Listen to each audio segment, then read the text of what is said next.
You're listening to Jay's Analysis. Tonight we move to Book 8 of the Republic. If you recall, last week we were discussing Book 7, one of the most important books. And some of the themes that were in Book 7 will pass into Book 8. In fact, the Nietzschean elements that we saw in Book 7, right? Things that, even though Nietzsche was quite critical of Socrates and Plato, there will actually be some elements of Nietzsche that will harken back to truths that Plato talks about both in Book 7 and Book 8.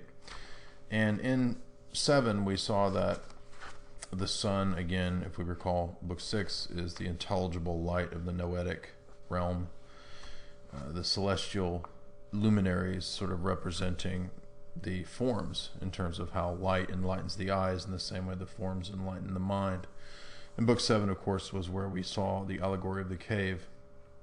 We got an in-depth treatment of Plato's view of metaphysics and ontology and how the mind sees the bridge of mathematics, right, into the realm of the forms. Right? Mathematics forms this bridge by which we can pass from objects in our sense that have length, width, space, dimension, and so forth. And this gives us, we can, for example, turn all the way in a circle. That's 360 degrees. 360 degree circle, however, is not a real object. It's an ideal object, a conceptual object. And that's an example of a form. And that led to the allegory of the cave, by which we saw that both the metaphysical realm, the world itself of passing shadows and phantasms, as well as the socio-political realm, are both all encapsulated in this notion of the realm of the forms. Kinship with flux, change, and becoming is what results in men being blinded and trapped in the cave. They're not able to see the truths of things, precisely because of those attachments to lower passions, bodily passions, according to Plato. And it's freedom from those things that allows us to peer into the beyond, to be closer to the forms, so to speak. And we saw as well that in Plato, that's a dialectic. The realm of the forms is in dialectical tension with the realm of the here and the now. So something like 360 degrees is a perfect circle, right? And that perfection is something that sets it apart from the things of our realm, of our world. Perfection is not something that we experience in this world. However, there is some participation of the circles that we see in our existence in the form of circle. The dialectic, however, is not just a metaphysical tension, it's also a methodology for Plato. And that tension is the methodology that leads to the alenctic method of question and answer and debate. And that's what gets us ultimately to truth, Plato thinks. Ultimately, truth is derivative from a single source, and that would be the one, or the monad. And what was most important, I think, in Book 7, besides the allegory of the cave, was that true noesis, or noetic knowledge, comes from the one, the monad, and this is all based on Pythagoreanism. Now, Pythagoreanism will come up again in Book 8, as we see that the analogy of the 4 different types of people in Book 7 will pass into Book 8, and we'll get examples of these 4 different persons. The description of the Calipulus, right, of the man whose character that resembles the philosopher king, is the highest ideal form of government. Socrates then will return to the argument that was interrupted back in Book 5, and he will describe these 4 individual characters and types of constitutions, both of cities and of persons, that will be exemplars of the kind of city that we're talking about, and then the stages of degeneration into ultimate chaos and anarchy. So these are 4 stages in the increasing corruption and decline of the ideal state. So perhaps at one time there was an ideal state. The appeal is then made to mathematics and geometry, since those things are ideal, eternal, and unchanging. The state itself should be mathematical and geometrical in number. And he'll actually come up with, I don't know where he derives this, but the number of man. There's an actual algorithm of sorts by which he figures the number of man, which is the perfect number. And this, of course, is a microcosm of the macrocosm. You expand that out. And this ultimately is a seed, a germinating seed, man himself, of the universe as a whole, conceived of as a giant circle or sphere. The Callipolis declines, however, as a result of moving away from these perfected ideals. And then we have these stages of decay that are embodied in these 4 different types of person. Now, the problem then arises that how will you ever set up the Republic as a serious philosophical question, given that there will be this decline due to the philosopher kings coming to rely on sense perception in order to put their eugenics policy into practice. And this is in 546 B and C. So here we have again the notion of the technocratic state already in Plato. How do I know that? Well, the technocracy, of course, is based on, as René Guénon would say, quantification. Quantification being the idea that everything could be encapsulated in some sort of numerical algorithm, or that you could tabulate, the proper number of citizens in a city, keeping everything in so-called balance, right? But just because we can tabulate things mathematically or geometrically doesn't mean that everything in the human realm operates in that exact same isomorphic fashion. It's not that like we can just translate into the human realm everything that we know in mathematics, because humans are beyond merely the mathematical, I would say. But for Plato, we have the idea of geometry and mathematics and quantification forming the presupposition, the basis for what the ideal or perfect state would be. And it pretty well is, I would say it's described pretty well in numerological and esoteric terms. There's no question about that. And we're even going to see that it relates to the other dialogue, the cosmology of Plato, the Timaeus, which is based on Solon's account of the secrets of Egypt. Now, for the reason I mentioned earlier that Book 8 will be similar to Nietzsche, is that the first type of government that is a move away from the Republic is described as the timocracy. And what is a timocracy? Well, a timocracy is the idea of those from the Homeric tradition. It's those who are spirited, we're told, in their souls, and so they desire honor, victory, and good reputation. And it's within the timocracy that the Homeric tradition passes away, and what arises out of that is the oligarchy.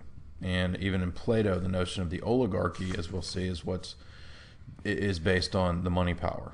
This is when things really turn degenerate, and then of course from oligarchy you get democracy, and democracy is purely based on the passions. And then from democracy it degenerates into anarchy. So you have this movement away from perfection, math, geometry, and order into disorder and chaos through these 4 stages, and different interlocutors of Socrates will be representative of these 4 stages. And we see again that the individual, the microcosm, is a representative of the macrocosm of the city as a whole. And we're reminded, Glaucon is reminded at the beginning, that wives and good government and children are held in common in the ideal republic. So it is a communal, communistic order for the guardian class in the republic, despite the commentator who messaged me this week to tell me that that wasn't true. It most certainly is. Now, so as we said, timocracy, right? And this is rule by sort of a warrior aristocracy, I guess we could say. And this is kind of what you see in the Homeric tradition. So you see someone like Achilles, a war hero, being lifted up to be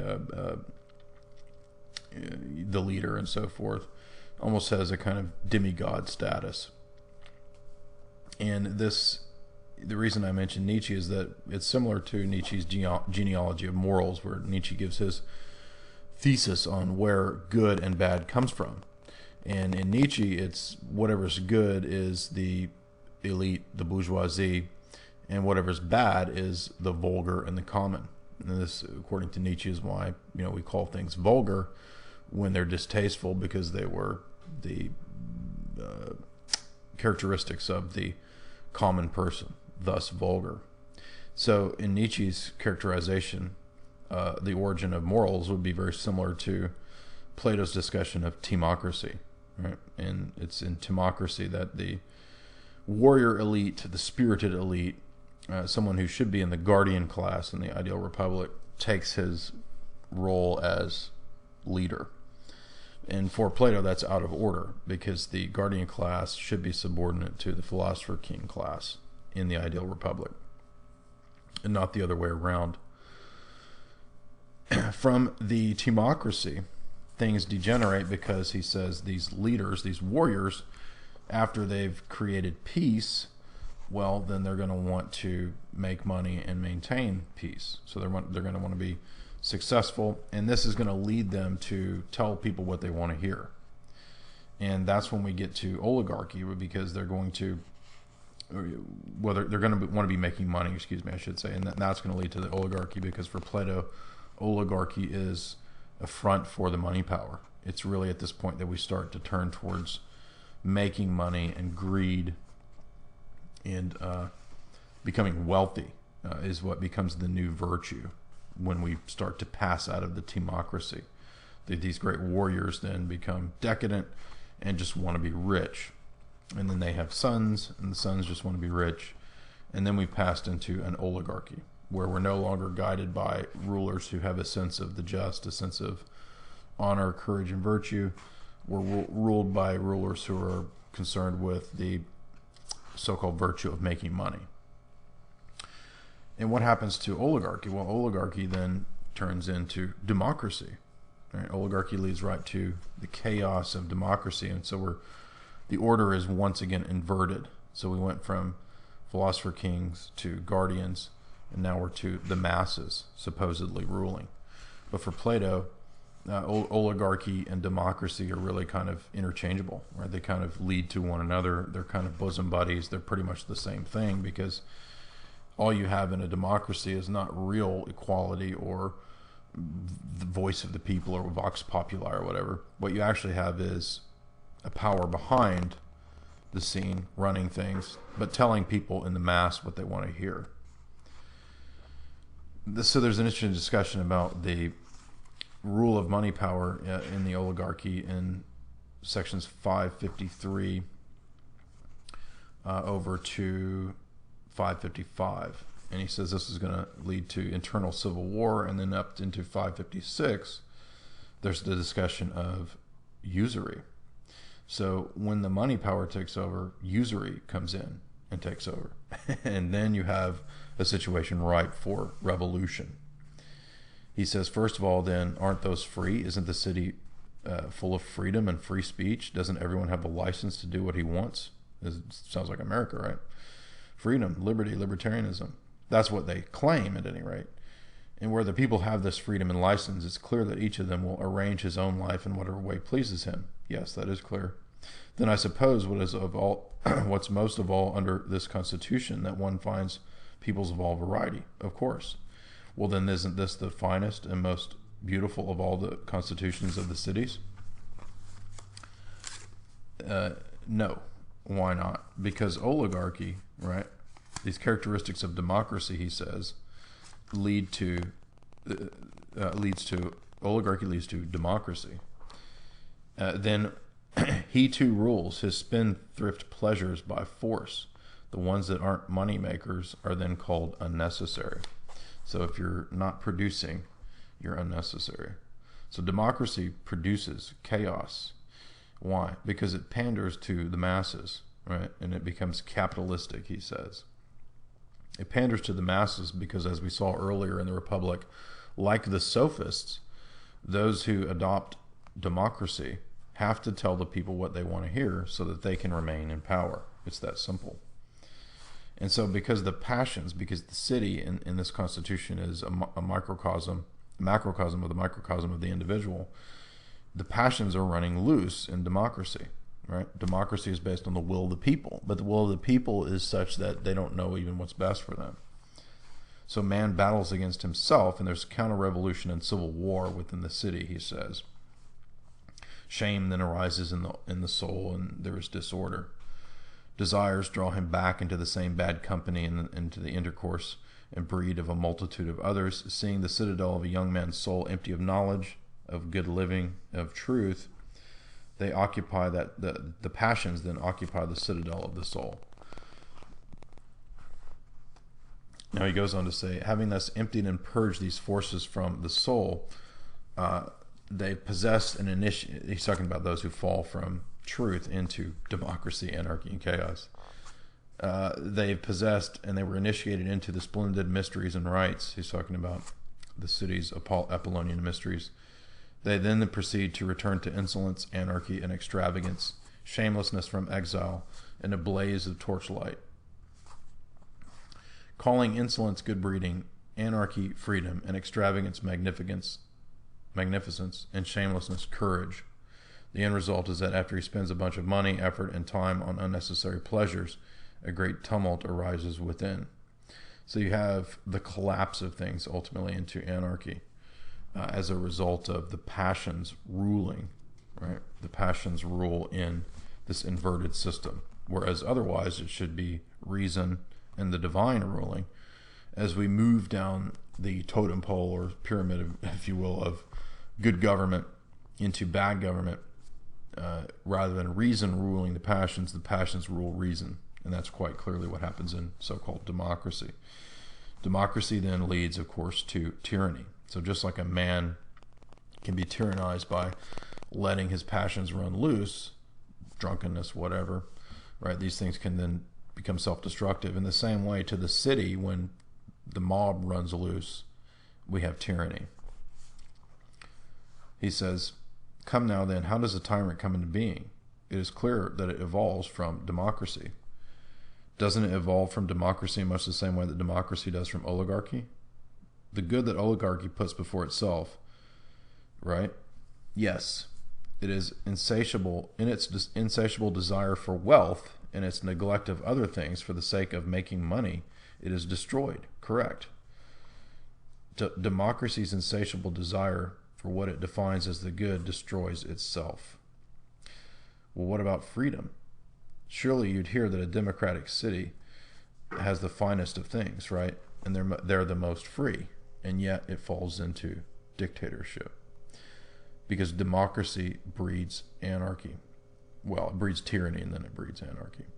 So the freedom, quote unquote, that democracy is based around, the notion of everybody having this so-called freedom and license, actually is what leads to tyranny, because it allows the people to no longer be guided by reason, but to follow their passions. And then whoever is the best at selling them some line becomes their tyrant. So he says, I mean that a father accustoms himself to behave like a child and fear his sons, while the sons behave like the father. Everything is inverted and out of order. A resident or an alien is equal to a citizen. So interesting there, the notion of illegal immigration, citizenship. And isn't that what we see in America, the so-called American democracy, as it becomes the tyrannical oligarchy? And he even interestingly goes on to talk about animal worship. He says that once you fall into this state of oligarchy, tyranny, democracy, and anarchy, you're going to have animal worship. And not just animal worship, but dogs will become like dogs will be treated like men. We actually see that in America. I bitch about this quite frequently, actually.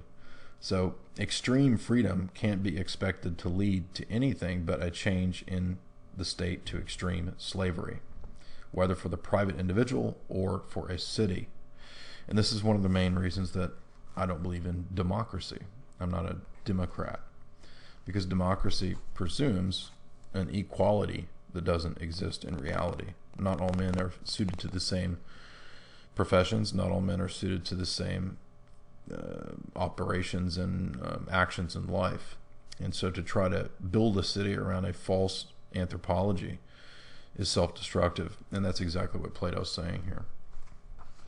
But I want to go back for a moment and talk about the interesting esoteric aspect of this chapter, which is the Pythagorean numerological notion upon which the number of man is built. We think about the book of Revelation, John's Apocalypse. We know that the number of the so-called beasts, which I believe is Nero in the preterist scheme, it's the number of a man, 666, and in some textual variants is 616.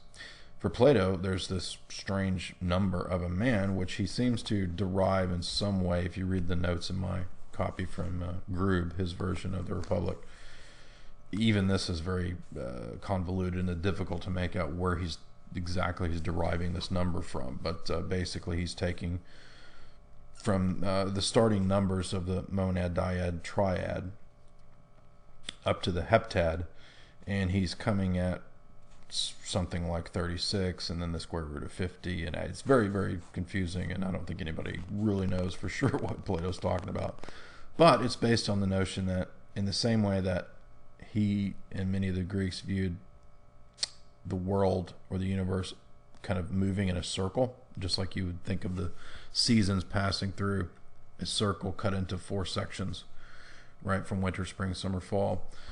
In the same way, the universe is a kind of divine creature. It's like a big snake eating its tail, the Ouroboros, he says in the Timaeus. And he calls the birth of a divine creature, the universe, has a cycle, and it's comprehended by a perfect number, and this is in 546. And he says that in this cycle, you have a birth, right, a flourishing, and a death. And this cycle always continues. It's eternal. It never stops repeating. Similar to sort of the Hindu wheel notion that informed other dialogues, as we saw before, leading to Socrates talking about the notion of panpsychism, or the transmigration of souls. He says here that entropy or decay must occur. This is a natural process that happens in the life of a creature as it gets older. So you have this time period by which you flourish, and within that time period there's a set number of days or periods by which seeds might germinate. And this is the plant analogy. And he says in the same way, the universe is a big living creature, so to speak. It's kind of a big snake or a big something. And humans are kind of little seeds of this big universe creature. He says that in the Timaeus that we originated from some star constellation. We're all children of the stars, right? And whatever constellation we were born from by the gods, we entered into this life as a seed to germinate at the appropriate time. And the reason he brings all this up is that he says, see, the universe is this way. It's all calculated according to numbers and to appropriate times and seasons. And so in the same way, you can't try to enact a city or create a republic out of its due time. And also things have their birth and decay in the same way that a city might have its birth and its decay. So the decay here, of course, corresponds to the period of passing out of the republic and into the timocracy and into the oligarchy, and then the democracy and the anarchy. He talks about different types of men as well, comparing them in the metallurgical analogy, as we've seen before. Rulers whose souls are iron or bronze or mixed, and then rulers whose souls are silver or gold. This alchemical metallurgical analogy, of course, we see in the book of Daniel. If you read Daniel 2 and 4, you will find the same imagery, which I find fascinating, where Daniel also uses it of the macrocosm. Right? It represents rulers of the different Near Eastern empires, Rome, Persia, Egypt, and so forth. And we find that same usage in Plato, which is very fascinating. But suffice to say that there's good and bad here, right? And if you read the Timaeus, what's fascinating is that there's also mentions, of course, of Atlantis there, and that the true cosmology, according to Plato, derives from the Egyptian mysteries. This is what Solon says in that dialogue. And this is, of course, where we get Pythagoreanism. And so I think there's a case to be made here, as Wim Vandendungen makes in his pieces at mayatsophia.org, Sophiatopia, that the origin of Platonism and Greek Hermeticism is actually Egyptian. And that makes the most sense because that is what's in the Timaeus. And in the Timaeus, you have that presentation of the universe as a great living being, an Ouroboros, and it's made up of Platonic solids, right? All the way down to the smallest particles, and then up through gnomons, Gnomon, up to the larger size objects of our experience in 3D, right? This principle of mirroring from the smallest to the largest is something that was unique to Greek thought. I guess it would be in the Egyptians as well. But what's fascinating here is that we have a discussion not just of esotericism and how the city itself is based on these mathematical, geometrical, Pythagorean, esoteric principles, but we also have the metallurgical and alchemical notion of being purged, and that the gold man, right, is the philosopher king. He's closest to the sun being gold, of course.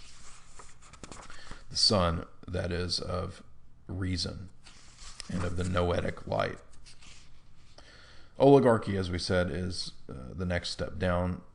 Not as good, but it's kind of like timocracy, the next step down, the guardian class ruling, but no philosopher kings. That, however, degenerates into oligarchy, and oligarchy degenerates into democracy, or vice versa, oligarchy to democracy.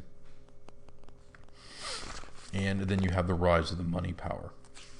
And the money power tells everyone that what they have is freedom, and that it's a libertarian ethos, in other words. But it's not libertarian in the sense of some true notion of freedom, because according to Plato, and I would agree with this, you can't have freedom without law. In other words, to be free assumes some sort of right or philosophical basis by which to judge certain people to be persons, and then to have those rights. And I believe those can only be had in some sort of system of theology. There's not a natural system of rights by which you can deduce from so-called nature that one being should not be eaten by another being. No, you have to have divine revelation, even though I think that natural law, so to speak, we could call it natural law, is pretty much the same thing as divine revelation. It's just that our perception of it is clouded. But for Plato, even for Plato, I should say, freedom is not something that happens in a vacuum. It's presupposed by some sort of governing system of law. Right? For me to be free, I have to have some sort of, say, protections on myself, or protections on my house, or belief in my personhood. Right? In other words, freedom presupposes personalism and personhood. You can't have freedom without the notion of being persons, and that's a theological concept. Freedom presupposes that I don't have the right to destroy you as another human person, right? Out of sheer will, or will to power, or whatever, just malice, right? I don't have that right to do that. And that's because you're a person, distinct from an animal. But when we fall into democracy and anarchy, as Plato says, we have animal worship. We have totemism, right? Veganism, I guess you could say.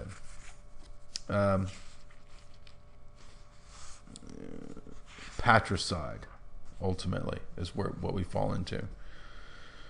Dictators, and dictators foster war. So we've fallen from the ideal republic of the philosopher king down to just petty tyrant. And this is what democracy and anarchy lead to, is just the petty tyrant taking over. And for him, this is a version of parricide, right? You mean that the tyrant is a parricide, a harsh nurse of old age, right? The slaves become the masters. Persons who don't deserve to be in positions of rulership and authority take it over because the city has been through a long stage of corruption. And we see this even now. I mean, some cities are more corrupt than other cities, some nations more corrupt than others. So still very applicable, still very appropriate, even in our own day. Now, what's interesting about this metallurgical analogy is what goes back to Book 3, The Noble Lie, where Plato says that what we're going to tell the people in the city is that All of you in the city are brothers, right? The God who made you made some of you gold and equipped to rule because you are most valuable. He put silver in those who are to be auxiliaries, and iron and bronze in the farmers and the craftsmen, right? And so a silver child will occasionally be born from a golden parent and vice versa. So the first and the most important command from the God to the rulers is that there's nothing that they must guard better or watch more carefully than the mixture of metals in the souls or in the generations. So people correspond then to these metals in the noble lie, where Mother Earth and the living universe, right, give birth to the humans, but not everybody is of the same caste. And so people who try to say that Plato is not about a caste system, they're just completely wrong. This is the state-created mythos, the noble lie, that's going to order and govern the pyramidal structure of the republic. Now, the noble lie shows that these parts or strata of society will be held together by this lie, this religious mythology that's created by the state. And it will classify people into the gold, silver, and bronze categories in this hierarchy. Democracy, of course, will correspond to the lower caste, whereas the guardians will be communal.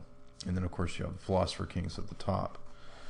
Now, Plato thinks that this alchemical city needs to be refined, right? But you can see, in other words, to create the perfect republic, but you can see how the teaching of the Timaeus, right, about the living nature of the universe as an Ouroboros fits well with this doctrine. So back in book 5, we had that same metallurgical analogy of being tending to the soul, right? And it's the philosopher king who's done this, as we saw through these rigorous years of training to be fit to rule, to enter back into political philosophy and dialectics. And you don't get that until after 25 or 30 years of study to be in that role. And of course, as we saw, it's all based on geometry and mathematics, right? So part of this, I think, is good. Part of this is true. We've seen Pythagoreanism appear throughout. We saw the geometry in book 7. That was the basis for how we understand the forms behind things. And we saw that democracy, interestingly, will correspond to the teachings of the sophists, right? So the masses, the mob, led about by their passions, that corresponds to the teachings of the sophists, telling the people what they want to hear, who love their own opinions as if they were truth, when in fact your opinion has nothing to do with what's true. May be right, but you don't know that it's right, even if your opinion happens to be right. So in the same way, everything has to be structured, right? And this is where we get the basis for technocracy, which would come years down the road, right? In the last 100 years with the technocrats in the 20s or 30s, and then with the resurgence of the idea of technocracy, now that we have AI and supercomputers and smart cities. Math then is the model, and ultimately we can look back to Plato for this. Remember as well that in the rank of knowledge, it is understanding or noesis for Plato that is at the top of the totem pole. Discursive thought is what's next, and that would be like logical reasoning or mathematics. Below that is belief, right? Opinions. And then below that, the lowest level is just imagining things. And so you really do have to ascend through this rigorous initiatory ladder, so to speak, right? We might even think of like a Masonic ladder or something to understand Platonism. And ultimately, I guess you could put Platonism into that kind of a scheme where you're learning the art of governing men, the art of lying to the masses in order to control, right? It is a control system, but Plato believes it's a control system that's for the best of everyone, because not everyone's fit to rule. Aesthetics, music, and the arts have to be completely controlled and guided and guarded. And so there's all these sort of strictures upon how the arts can function, especially as we're going to see as we move into book 9, where again the 4 states will correspond to 4 types of persons and 4 types of debaters that Socrates will debate. And when you fall into the lowest level, right, of the passions, it's erotic tyranny. He says that motivates, right? It's the lowest sort of bodily passions move society in the form of the democracy. And he says he's going to say that the Homeric epics will have to be censored because there will be a need for a new hero, Plato thinks. And I think what we can see in the Republic is that it's Socrates who's intended to be this new hero, right? Not Achilles, not somebody from the Guardian class, but rather a new hero, a new philosopher, king, i.e. Socrates and or Plato himself, who arises as the hero not because he's killed men, but because he's a man of knowledge. The goal then is to prefer logos to mythos. So what you had in Homer was mythology. You had stories, but that's not good enough. We need to ascend above that to something like mathematics or geometry, which is logos, logoi, logic, reason. This is why the epics of Homer will have to be censored, because ignorant and stupid people, according to Plato, won't understand how to read them in an esoteric, mystical sense, which is what he's done, as we've seen at times in the Republic. This is where the allegory of the cave descended into Hades, right? It's Hades from the Iliad that is the basis for the allegory of the cave. And coming out of Hades and into the light is the solution to, right, how we find the philosopher king. It's the philosopher king who's stepped out of Hades and out of darkness and death into the light, who's able to see what's really going on. Otherwise, the masses are not going to understand how to read Homer, and they're going to promulgate the literal reading of all these gods and deities, right, and not understand the mathematical basis for them. They won't prefer the logos, they'll prefer the mythos. So the written word should be cautioned, according to Plato. And this will end with a myth for the simple folk, right? But this is why the Homeric heroes are in Hades, right? And this is also why he will teach reincarnation. So Hades is very important in all of this, and it's ultimately going to be, I think, both literal and mystical, so to speak, right? We'll have both a literal and a spiritual reading of these texts, according to Plato. So I don't think that Plato thinks that there's no afterlife or anything like that. He certainly does. He thinks that these heroes are in the in Hades or in the afterlife or whatever, but that they come back, right? And this is where reincarnation is so important to Platonic philosophy, because again, it's based on this circular notion that we just saw before, that the universe operates and moves in this circular sense in much the same way as Achilles' shield is a big circle that's like a TV screen. You know, if you read the Iliad and you read the section on Achilles' shield, you'll see that not only does it have this tripartite symbolism of Hades, earth, and heavens, these three layers, it'll also have the moving history of the Greeks in a circle, and it'll also kind of correspond to the seasons. And this is why Greek philosophy is cyclical. It sees the eternal, right, embodied in the circle, particularly because the circle is a never-ending spiral, right? It's a never-ending circle. It's eternal. Time is thus illusory, and in this way we get from Plato the notion of the forms as eternal and the true meaning behind things. So in the same way that Achilles' shield presents Hades at the bottom, earth in the middle, and then we have above that the heavens, this also would quite clearly correspond to Plato's notion of the masses at the bottom, the guardians being concerned with earthly type things, and then the philosopher king relating to the highest level of heavenly knowledge, or the divine, study of the divine, which for Plato is mathematics. Plato thinks that Homer's ideals, as they are presented in the Iliad and the Odyssey, are bestial. They don't present mathematics and mathematical truths clear enough. the forms and logos. They present rather stories. So what Plato believes he's done with the Republic, and we're not done yet. We're going to have, I guess, one more talk on the Republic to conclude it. But what Plato thinks he's done with the Republic is become not just a master of logos, right, of mathematics and geometry, but a master of both mythos and logos. So he thinks he's one-upped Homer by telling a story, i.e. the Republic, because the Republic is a story. It's a conversation between Socrates and his different interlocutors. But he's told a story that is not just a story. It's also full of mathematical and technical and socio-political order. So it's a move of reason out of just mythology and into the realm of the technical and the and techne, which actually is a Greek idea. You don't see that in Homer, right? So Homer for Plato would be viewed as a step down.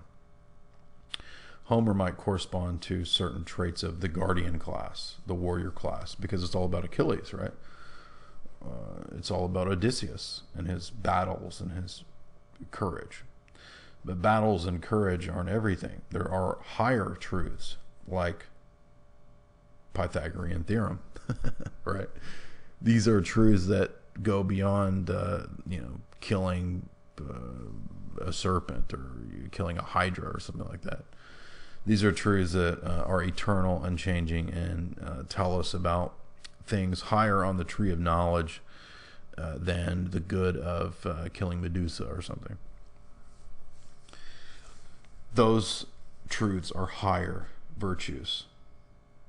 Certainly, spirited virtues like courage are virtues, but they're not as high as the truths of philosophy.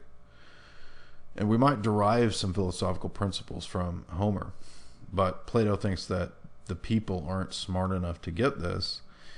Homer's too bestial and too vulgar, too crude, even for the masses. Homer might be okay for the guardian class, but for the masses, they're not going to get it, and it's going to lead them astray.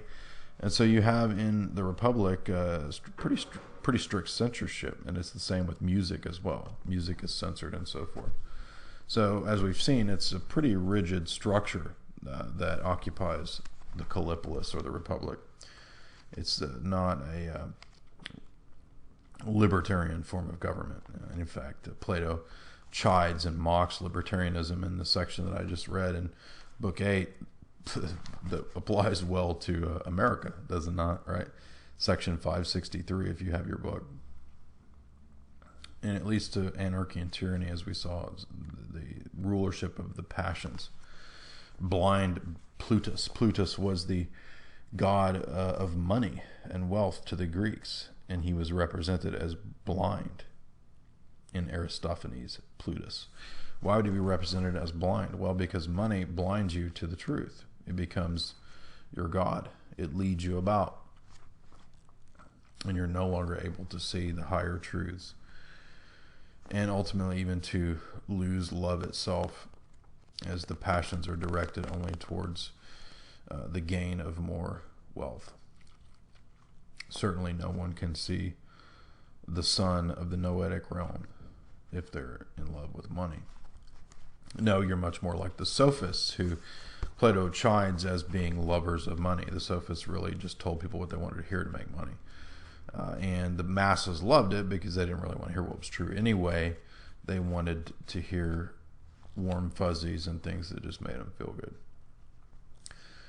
You've been listening to Esoteric Analysis of Plato's Republic, Book 8. I'm Jay Dyer.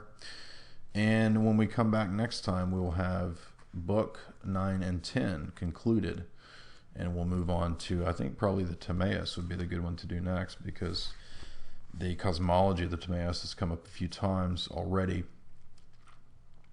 in the Republic, because of course Plato's notion of the universe as a macrocosm will correspond to his notion of the Callipolis, the city, which is a smaller version of the universe, and then the individual himself, which is a microcosm of that larger city and then that larger universe as well. All of it, I guess we could say circular, all of it cyclical, and all of it based around this highly quantified geometric order, right?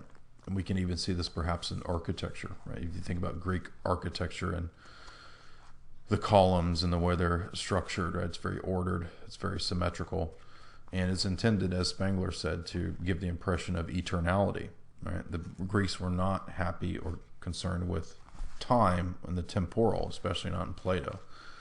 It was always about reaching beyond into the realm of math to attain true wisdom and geometry, hence Pythagoreanism, and hence the dialectic of the two realms of matter set over against spirit or form.